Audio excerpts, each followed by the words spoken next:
Hello, this is Patrick. Welcome to Chart Built Wealth, profitable investing with technical analysis. Well, it is Sunday night, August 31st, day before Labor Day, and I wanted to make a new buy recommendation.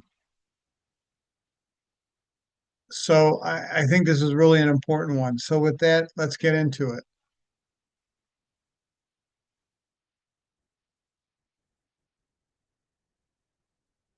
The buy recommendation today is on the iShares GSCI, Commodity Index Trust, symbol GSG, George Sam George. And I normally track on a broad-based commodity index. I normally track DBC, the Reuters Commodity Index, but the chart setup is just better, and I don't see any downside. And I believe this issues a does not issue a K1, which makes it more attractive if you're looking at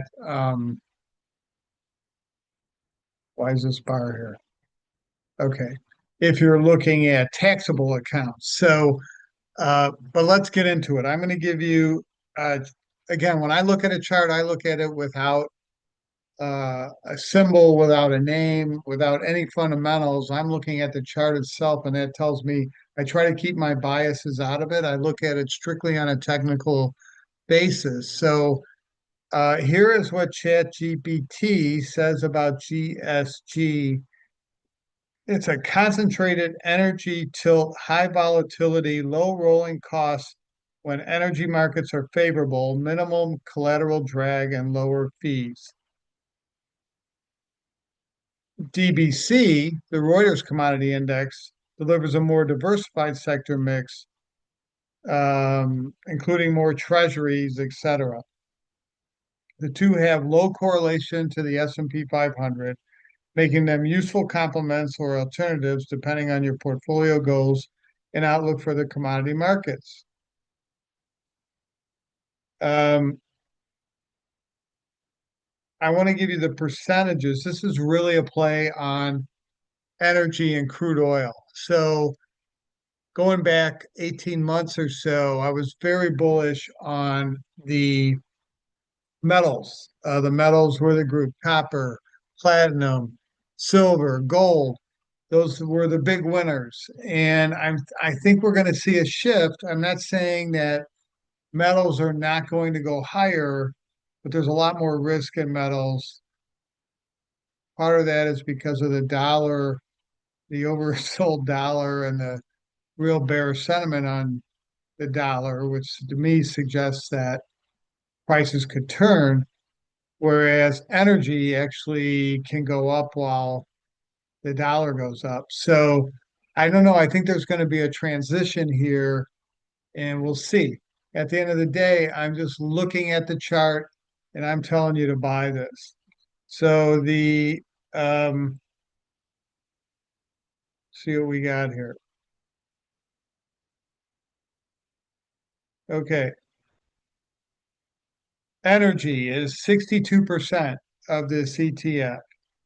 Agriculture is 16%, which is a large percentage. Agricultural has been really in a decline over the last year or so after a nice pop, but we're getting into the seasonality bullish part of the agricultural uh, yearly cycle. We got industrial metals, 10.7. There's some industrial metals versus precious metals, the ones that I've been bullish on that also look really good, like aluminum and like uh, nickel and some of those things look like they're ready to go higher. And precious metals is about 5% of this ETFs. But what's going to make this go is energy, oil, crude oil, Brent oil, those type things. So this is the long-term chart of GSG. And you can see the big downtrend from 2009.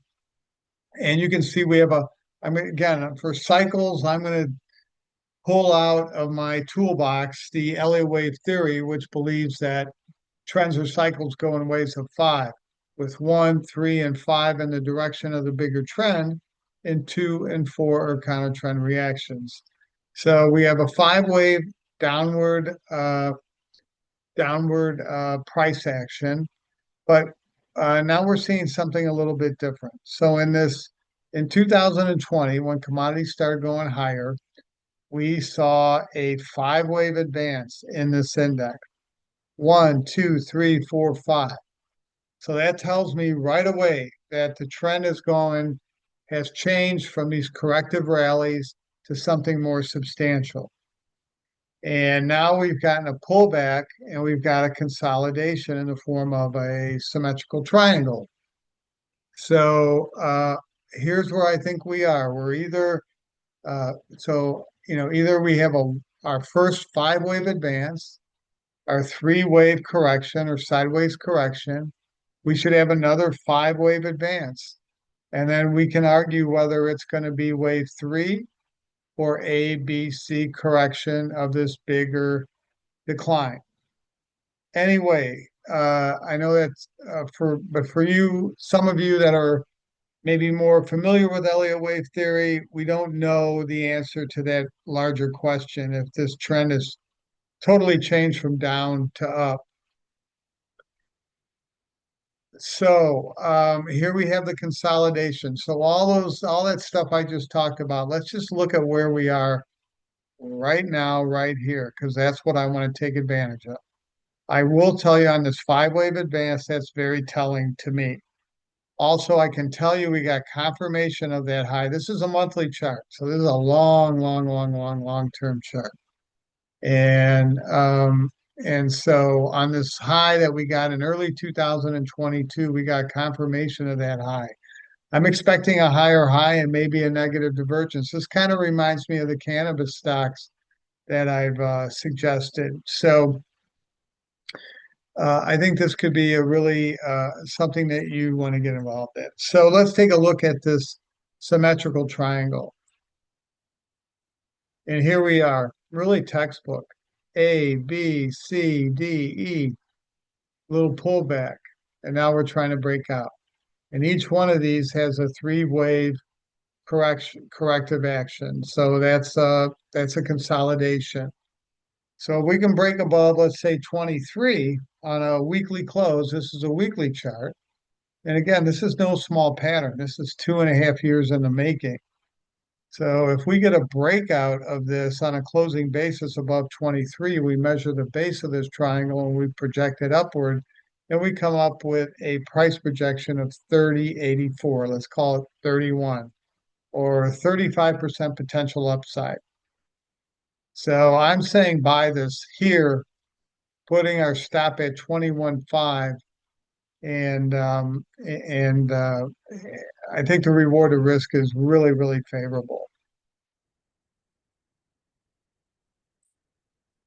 Let's go on and take a look at the point and figure chart now. This is really driven by, I want to say, by oil. So the oil chart also, I think oil has huge potential upside. But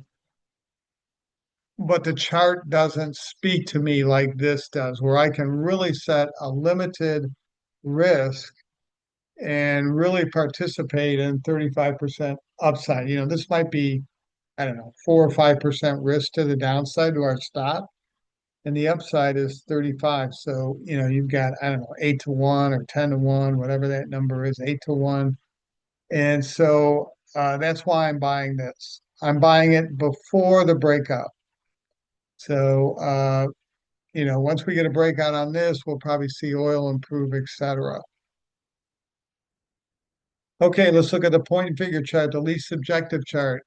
I don't draw this. This is not in the eye of the beholder. This is strictly supply and demand. And X columns suggest buying, zero columns represent selling.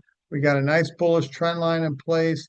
We have a nice sideways consolidation now for a couple of years. And we did get a breakout up here, and now we got a triple top formation forming. So if we get to 24 here, this will give us a higher price projection than what we're showing based on this breakout. I hope that makes sense. So this is showing us 27.5. The other's showing us approximately 31. But all I want to do is get the direction of this right. And while I think the market's going to be kind of not the greatest over the next 4 to 6 weeks, I think that energy and some of the components here can do quite well.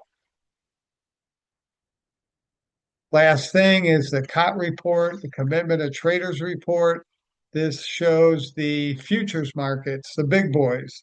So you got the commercials net position. These are the big people in the industry. These are all the people in Texas, the Chevron people, the Shell people, the Exxon people.